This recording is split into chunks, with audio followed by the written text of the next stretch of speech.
और अब आप सुनेंगे साहित्य अकादमी अवार्ड और ज्ञानपीठ अवार्ड के विजेता अमरकांत की एक शॉर्ट स्टोरी दोपहर का भोजन। नरेट कर रही हैं सविता सामू। सिद्धेश्वरी का पात्र अदा कर रही हैं सविता सामू और मोहन, गोपाल, रामचंद्र और मुंशी चंद्रिका प्रसाद की आवाजें दे रहे हैं विकास धुरका। निर्देशक नाटक दोपहर का भोजन।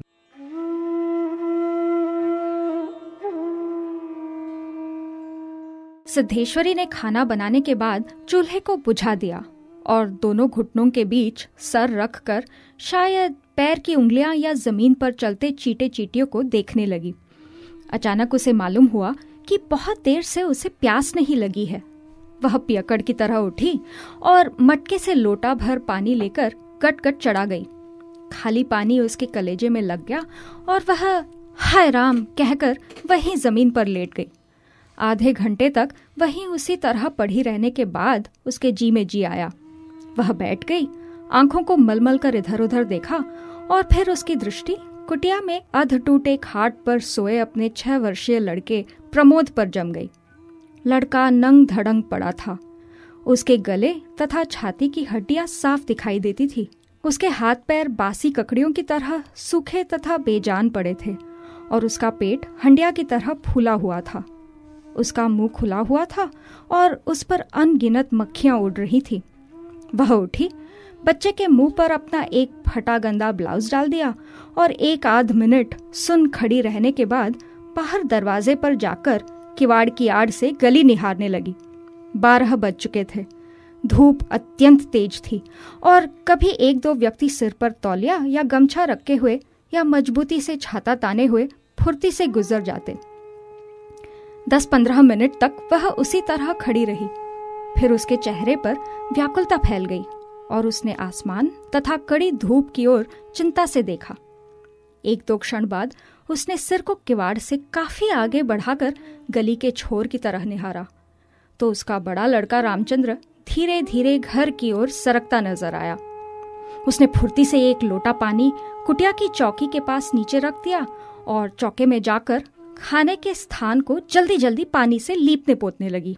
वहां कपड़ा रखकर उसने सिर को दरवाजे की ओर घुमाया ही था कि रामचंद्र ने अंदर कदम रखा। रामचंद्र आकर धम से चौकी पर बैठ गया और फिर वहीं बेजान सा लेट गया। उसका मुंह लाल तथा चढ़ा हुआ था। उसके बाल अस्त व्यस्त थे और उसके फटे पुराने जूतों पर गर्द जमी हुई थी। सिद्धेश्वरी की पहले हिम्मत नहीं हुई कि उसके पास आए और वहीं से वह भयभीत हिरनी की भांति सिर उचका घुमाकर बेटे को चिंता से निहारती रही। किंतु लगभग 10 मिनट बीतने के पश्चात भी जब रामचंद्र नहीं उठा तो वह घबरा गई। पास जाकर पुकारा, बड़कू बड़कू, लेकिन उसके कुछ उत्तर न देने पर डर गई और लड़के की नाक के पास हाथ रख दिया। सांस ठीक से चल रही थी। फिर सिर पर हाथ रख कर देखा, बुखार नहीं था। हाथ के स्पर्श से रामचंद्र ने आंखें खोली। पहले उसने माँ की ओर सुस्त नजरों से देखा, फिर झट से उठ बैठा। जूते निकालने और नीचे रखे लोटे के जल से हाथ पैर धोने के बाद वह यंत्र की तरह चौकी पर आकर बैठ गया। सिद्धेश्वरी ने डरते डरते पूछा, खाना तैयार है, यहीं लगाऊं क्या? रामचंद्र ने उठते हुए प्रश्न किया। बाबूजी खा चुके? सिद्धेश्वरी ने चौके की ओर भागते हुए उत्तर दिया। आते ही होंगे। रामचंद्र कपड़े पर बैठ गया। उसकी उम्र लगभग 21 वर्ष की थी। लंबा, दुबला पतला, गोरा रंग, बड़ी बड़ी आंखें तथा होठों पर झुर्रियां। वह एक स्थानीय दैनिक समाचार पत्र के दफ्तर में अपनी तबीयत से प्रूफ रीडरी का काम सीखता था। पिछले साल ही उसने इंटर पास किया था।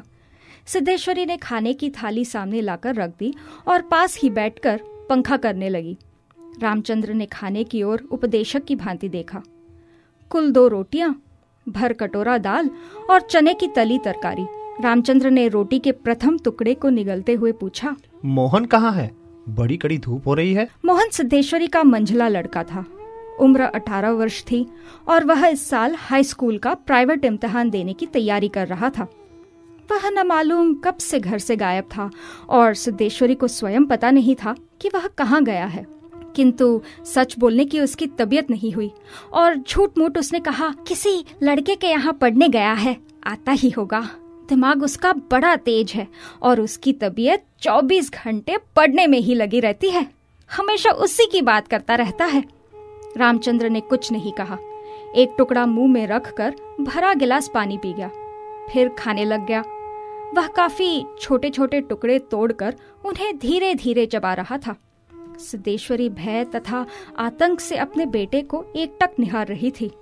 कुछ क्षण बीतने के बाद डरते डरते उसने पूछा, वहाँ कुछ हुआ क्या? रामचंद्र ने अपनी बड़ी बड़ी भावहीन आंखों से अपनी माँ को देखा, फिर नीचा सर करके कुछ रुखाई से बोला, समय आने पर सब ठीक हो जाएगा। सिद्धेश्वरी चुप रही। धूप और तेज होती जा रही थी।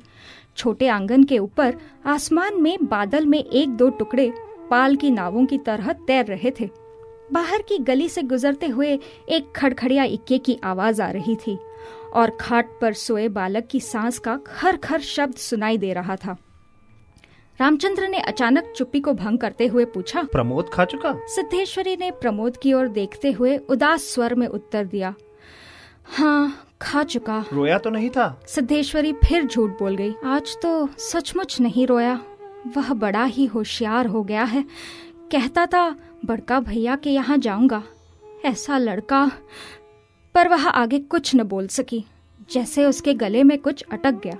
कल प्रमोद ने रेवड़ी खाने की जिद पकड़ ली थी और उसके लिए 1.5 घंटे तक रोने के बाद सोया था। रामचंद्र ने कुछ आश्चर्य के साथ अपनी माँ की ओर देखा और फिर सिर नीचा करके कुछ तेजी से खाने लगा। थाली में जब रोटी का केवल एक टुकड़ा शेष रह गया तो सिद्धेश्वरी ने उठते हुए प्रश्न किया, एक रोटी और लाती हूँ? रामचंद्र हाथ से मना करते हुए हड़बड़ाकर बोल पड़ा, नहीं नहीं, जरा भी नहीं। मेरा पेट पहले से ही भर चुका है। मैं तो ये भी छोड़ने वाला हूँ। बस अब नहीं। सिद्धेश्वरी ने जिद की। अच्छा आधी ही सही। रामचंद्र बिगड़ उठा। अधिक खिलाकर बीमार डालने की तबीयत है क्या? तुम लोग जरा भी नहीं सोचती हो, बस अपनी ही जिद। भूख रहती तो क्या खा नहीं लेता? सिद्धेश्वरी जहाँ की तहाँ बैठी रह गई। रामचंद्र ने थाली में बचे टुकड़े से हाथ खींच लिया और लोटे की ओर देखते हुए कहा, पानी लाओ। सिद्धेश्वरी लोटा लेकर पानी लेने चली गई। रामचंद्र ने कटोरे को उंगलियों से बजाया, फिर हाथ को थाली में रख दिया। 1-2 क्षण बाद रोटी के टुकड़े को धीरे से हाथ से उठाकर आंख से निहारा और अंत में इधर उधर देखने के बाद टुकड़े को मुंह में इस सरलता से रख लिया जैसे वह भोजन का ग्रास न होकर पान का बीड़ा हो। मंझला लड़का मोहन आते ही हाथ पैर धोकर कपड़े पर बैठ गया। वह कुछ सांवला था और उसकी आंखें छोटी थी। उसके चेहरे पर चेचक के दाग थे। वह अपने भाई ही की तरह दुबला पतला था, किंतु उतना लंबा न था। वह उम्र की अपेक्षा कहीं अधिक गंभीर और उदास दिखाई पड़ रहा था। सिद्धेश्वरी ने उसके सामने थाली रखते हुए प्रश्न किया, कहाँ रह गए थे बेटा? भैया पूछ रहा था। मोहन ने रोटी के एक बड़े ग्रास को निगलने की कोशिश करते हुए अस्वाभाविक मोटे स्वर में जवाब दिया, कहीं तो नहीं गया था, यहीं पर था। सिद्धेश्वरी वहीं बैठकर पंखा डुलाती हुई इस तरह बोली जैसे स्वप्न में बड़बड़ा रही हो, बड़का तुम्हारी बड़ी तारीफ करता है।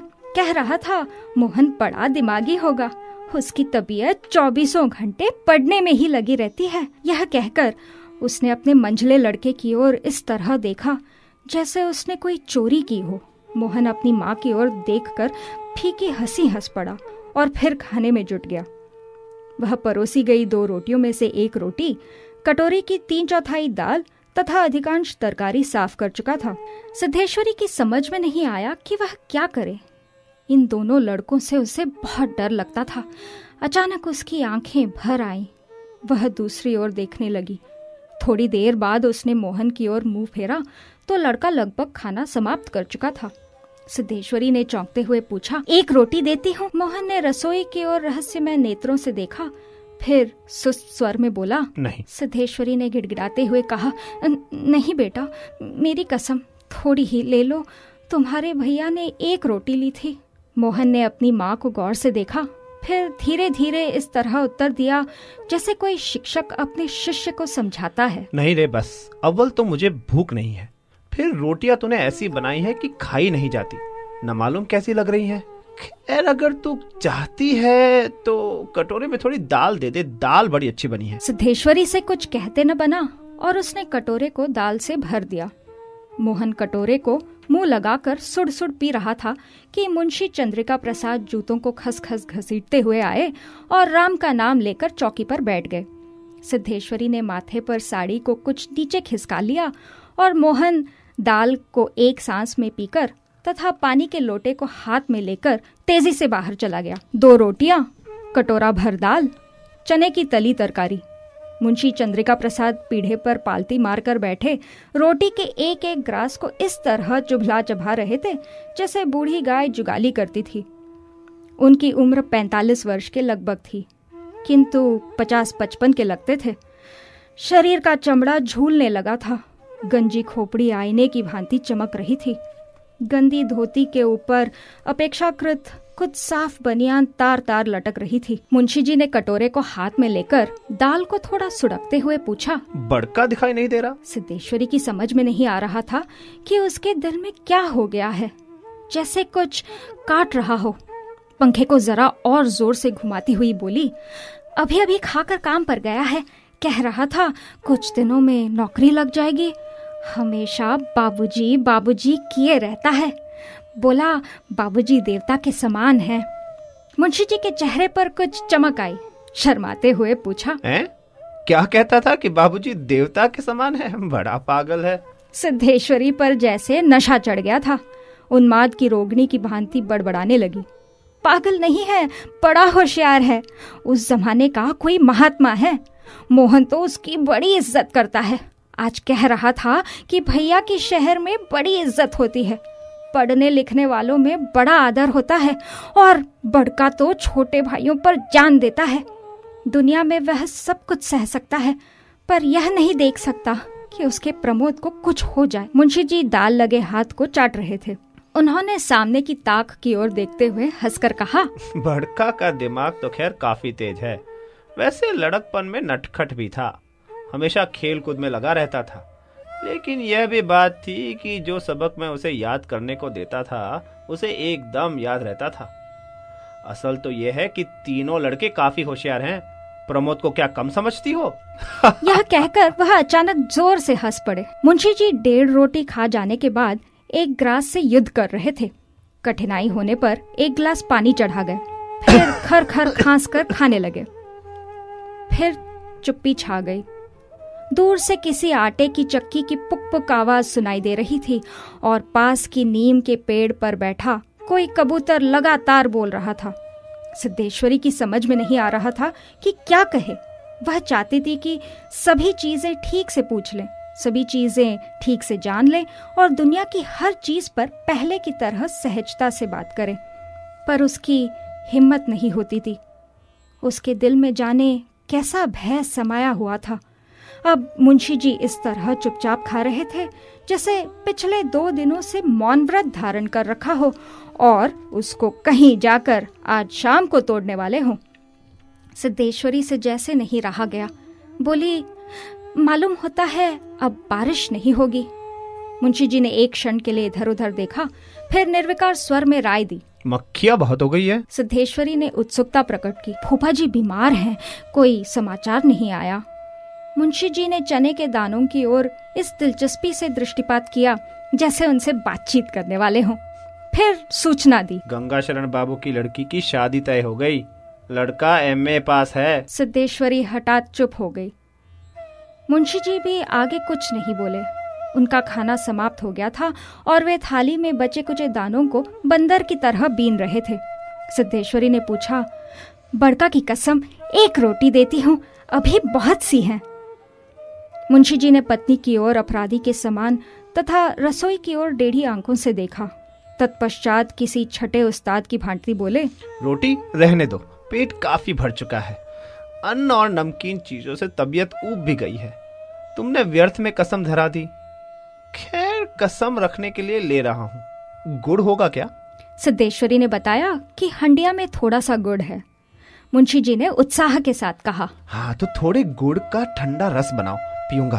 तुम्हारी कसम भी रह जाएगी, जायका भी बदल जाएगा, साथ ही साथ हाजमा भी दुरुस्त होगा। हाँ, रोटी खाते खाते नाक में दम आ गया है। यह कहकर वह ठहाका मारकर हंस पड़े। मुंशी जी के निबटने के पश्चात सिद्धेश्वरी उनकी झूठी थाली लेकर चौके की जमीन पर बैठ गई। पतीली की दाल को कटोरे में उड़ेल दिया, पर वह पूरा भरा नहीं। बर्तन में थोड़ी सी चने की तरकारी बची थी, उसे पास खींच लिया। रोटियों की थाली को भी उसने पास खींच लिया। उसमें केवल एक रोटी बची थी, मोटी, भद्दी और जली उस रोटी को वह छोटी थाली में रखने जा रही थी कि अचानक उसका ध्यान खाट पर सोए प्रमोद की ओर आकर्षित हो गया। उसने लड़के को कुछ देर तक एकटक देखा, फिर रोटी को 2 बराबर टुकड़ों में विभाजित कर दिया। एक टुकड़े को तो अलग रख दिया और दूसरे टुकड़े को अपनी जूठी थाली में रख लिया। तदुपरांत एक लोटा पानी लेकर खाने बैठ गई। उसने पहला ग्रास मुंह में रखा और तब न मालूम कहां से उसकी आंखों से टप टप आंसू चूने लगे।